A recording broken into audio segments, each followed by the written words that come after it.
श्रद्धेय आडवाणी जी, हमारे पार्टी के राष्ट्रीय अध्यक्ष श्रीमान राजनाथ सिंह जी, मैं आप सबका बहुत आभारी हूं कि आपने सर्वसम्मति से मुझे एक नया दायित्व दिया है। मैं विशेष रूप से आडवाणी जी, राजनाथ जी का भी आभारी हूं कि उन्होंने मुझे आशीर्वाद भी दिए हैं।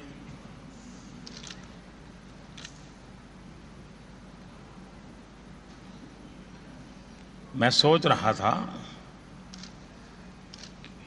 कि अटल जी का स्वास्थ्य अच्छा होता और आज वो यहां होते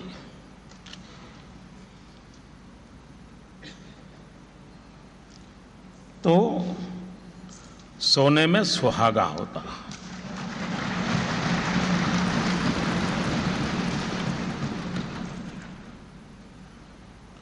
उनके आशीर्वाद सदा सर्वदा हम पर बने रहे हैं और बने रहेंगे। भाइयों बहनों, ये लोकतंत्र का मंदिर है और हम सब लोकतंत्र के इस मंदिर में बैठ करके पूरी पवित्रता के साथ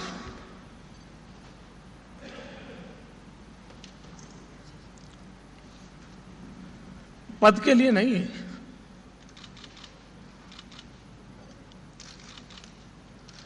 सवा करोड़ देशवासियों की आशा आकांक्षाओं को हम समेट करके बैठे हैं और इसलिए पदभार जीवन में बहुत बड़ी बात होती है, ऐसा मैंने कभी माना नहीं है। लेकिन कार्यभार,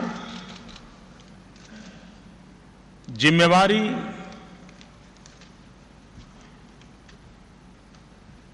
ये सबसे बड़ी बात होती है और हमें उसे परिपूर्ण करने के लिए अपने आप को सज्ज करना होगा, अपने आप को समर्पित करना होगा। 13 सितंबर को भारतीय जनता पार्टी के पार्लियामेंट्री बोर्ड ने आदरणीय राजनाथ जी की अध्यक्षता में मेरे लिए एक जिम्मेवारी तय की। 13 तारीख को तय हुआ, 15 से मैंने अपना काम शुरू किया, 15 सितंबर से। और पूरी तरह मन में एक कार्यकर्ता के भाव से जब संगठन दायित्व देता है तो शरीर का प्रत्येक कण, समय का प्रत्येक पल, पार्टी ने जो दायित्व दिया है उसके लिए पूरा करने में कोई कसर नहीं छोड़नी चाहिए। मुझे ये संस्कार मिले हैं और इसलिए 15 सितंबर से जो एक परिश्रम यज्ञ शुरू किया और 10 मई को जबकि चुनाव प्रचार समाप्त हुआ, मैंने अध्यक्ष जी को फोन किया। मैंने कहा मैं अहमदाबाद जाने से पहले दिल्ली आकर के आपको मिलना चाहता हूं। तो उन्होंने कहा आप थके नहीं हो क्या अभी भी? मैंने कहा नहीं, मुझे रिपोर्ट करना है। मेरे अध्यक्ष जी ने मुझे जो काम दिया है वो दायित्व 10 मई शाम को पूर्ण हो रहा है, मुझे रिपोर्ट करना है, इसलिए मुझे आना है। वो संकोच कर रहे थे, हंस भी पड़े। मैंने कहा मैं आ रहा हूं। खैर मैं पूर्वी उत्तर प्रदेश में था, मैं दिल्ली पहुंचा, उनके पास गया और एक डिसिप्लिन सोल्जर की तरह मेरे अध्यक्ष को मैंने रिपोर्ट किया कि 13 सितंबर से जो दायित्व आपने दिया है 10 मई तक मैंने उनसे कहा कि आपने जो काम किया मैंने भली भांति करने की कोशिश की है, लेकिन एक कार्यक्रम मेरा नहीं हो पाया।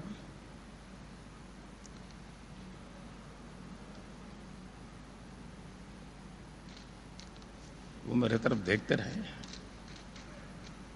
मैंने कहा मैं इतने दिनों से दौड़ रहा हूं, लेकिन 9 मई को ही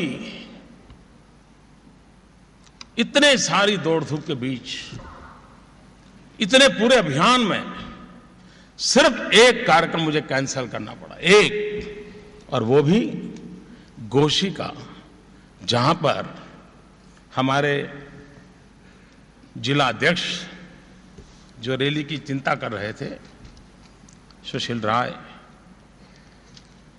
अकस्मात उनकी मृत्यु हो गई। लेकिन एक कार्यकर्ता के नाते इस पवित्र धरती पर भी आपको रिपोर्ट करता हूं कि मैंने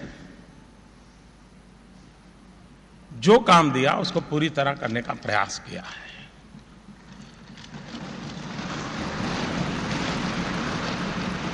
फिर भी कुछ कमी रही हो,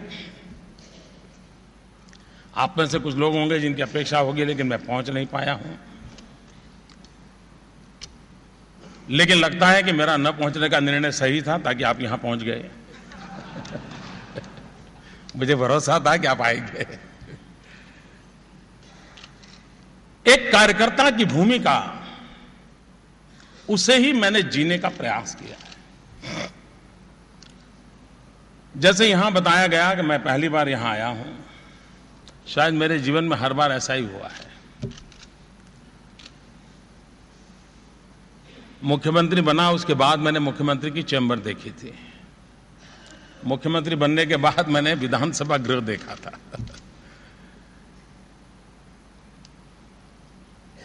आज भी ऐसा ही एक अवसर आया है।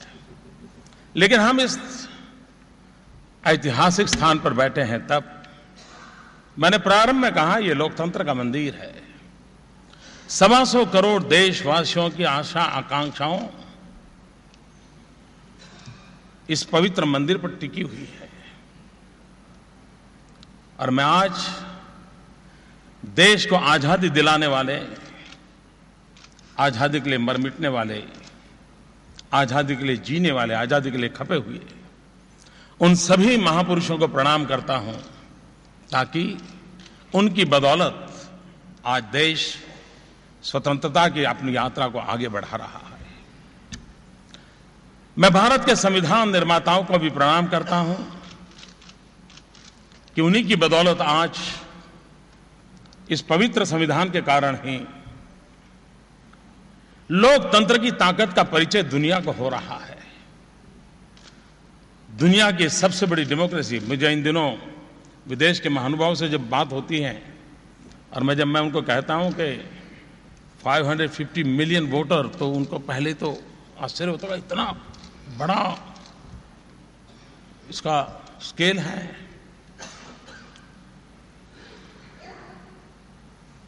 हमारे संविधान निर्माताओं ने देश को जो संविधान दिया, उसकी ताकत देखिए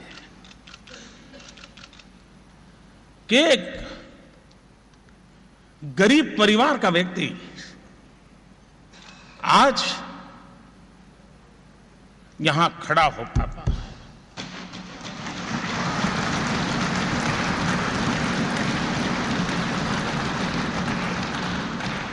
यह लोकतंत्र की ताकत है, यह संविधान का सामर्थ्य है, जिसने हमें देश के सामान्य से सामान्य नागरिकों एक ताकत दी है। इस चुनाव में भारतीय जनता पार्टी का जय, किसी का पराजय, ये मुद्दा अपनी जगह पर डिबेट का है। लेकिन इस चुनाव का सबसे बड़ा काम यह हुआ है कि भारत का सामान्य से सामान्य नागरिक एक नए आत्मविश्वास का उसके भीतर संचार हुआ है कि यही एक व्यवस्था है जो हमारे सपनों को पूरा कर सकती है। लोकतंत्र के प्रति उसकी आस्था बड़ी है। यह अपने आप में किसी भी राष्ट्र के लिए एक बहुत बड़ी ताकत होती है। लेकिन भाइयों बहनों, आखिरकार सरकार किसके लिए? मैं स्पष्ट मानता हूं कि सरकार वो हो जो गरीबों के लिए सोचे, सरकार वो हो जो गरीबों को सुने, सरकार वो हो जो गरीबों के लिए जिए। और इसलिए नई सरकार देश के गरीबों को समर्पित है, देश के कोटि कोटि युवकों को समर्पित है और मान सम्मान के लिए तरसती हमारी मां बहनों के लिए समर्पित है।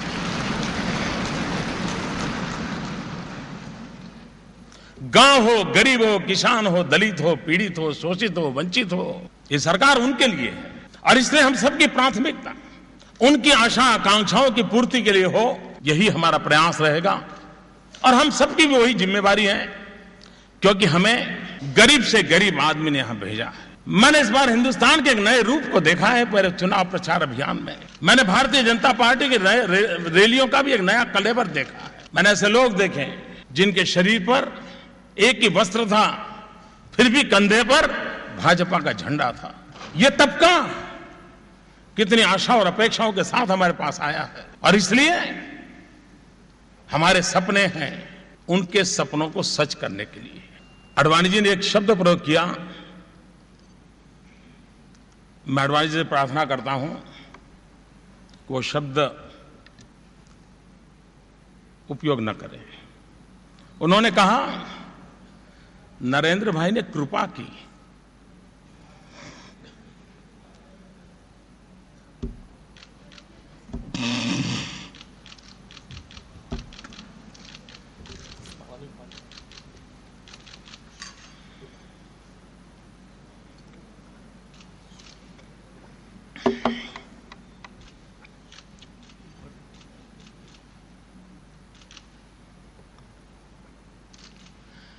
क्या मां की सेवा कभी कृपा हो सकती है?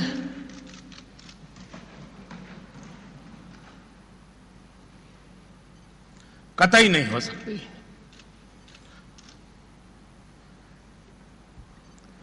जैसे भारत मेरी मां है, वैसे ही भाजपा भी मेरी मां है। और इसलिए बेटा कभी मां पे कृपा नहीं कर सकता। बेटा सिर्फ समर्पित भाव से मां की सेवा करता है। कृपा तो पार्टी ने की है कि इस मां की सेवा करने का मुझे अवसर दिया है। मैं कभी यह सोच नहीं रखता हूं कि पुरानी सरकारों ने कुछ किया नहीं है, ये सोच मैं नहीं रखता हूं। और न ही भारतीय जनता पार्टी का कोई कार्यकर्ता रखता है। देश आजाद हुआ तब से जितनी भी सरकारें आई, उन्होंने अपने अपने तरीके से देश की सेवा करने का प्रयास किया है, अपने अपने तरीके से देश को आगे बढ़ाने का प्रयास किया है।